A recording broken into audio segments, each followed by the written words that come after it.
ఈ 5 ఏళ్లలో ఒకరిద్దరుగా అందరం సఫర్ అయ్యాం. ఎన్ని విధాల సఫర్ కావాలో అన్ని విధాల సఫర్ అయ్యాం.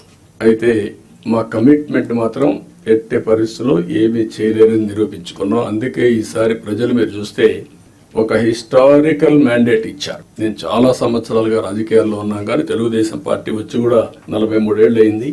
కానీ ఈసారి ఇచ్చిన మ్యాండేట్ చూస్తే ఎప్పుడూ రానంత మ్యాండేట్, ఒక హిస్టారికల్ మ్యాండేట్ ఇచ్చారు. అదే సమయంలో యాస్పిరేషన్స్ కూడా విపరీతంగా ఉన్నాయి. మీరు ఈ విషయం ఆల్ ఆఫీసర్స్ ఈ కలెక్టర్ కాన్ఫరెన్స్ లో మనం గుర్తుపెట్టుకోవాల్సిన అవసరం ఉంది. మేము ఆ రోజు ఒకే మాట చెప్పాం, నేను కానీ పవన్ కళ్యాణ్ గారు కానీ, మమ్మల్ని నమ్మండి, ప్రజలు గెలవాలి. ప్రజలు గెలవాలంటే ఎన్డీఏ మాకు ఓట్లు వేయాలి. ఈ రాష్ట్రాన్ని పునర్నిర్మాణం చేస్తామని మేము హామీ ఇచ్చాం. పూర్వ వైభవం తీసుకొస్తామని హామీ ఇచ్చాం. ప్రజలు గెలిచారు, మమ్మల్ని గెలిపించారు. కానీ ఈ రోజు పునర్నిర్మాణం చేయాలంటే గడిచిన 40 రోజులుగా, అంటే 50 రోజులు అయిపోయింది, ఇంకో 10 రోజుల్లో 60 రోజులు అవుతుంది. కానీ చాలా సమస్యలు ఉన్నాయి. ఈ కలెక్టర్స్ కాన్ఫరెన్స్ రాష్ట్ర పునర్నిర్మాణానికి అంకితమైన భావంతో పోవడానికి ఒక దశ దిశ నిర్దేశించే సమావేశంగా ఉంటుంది.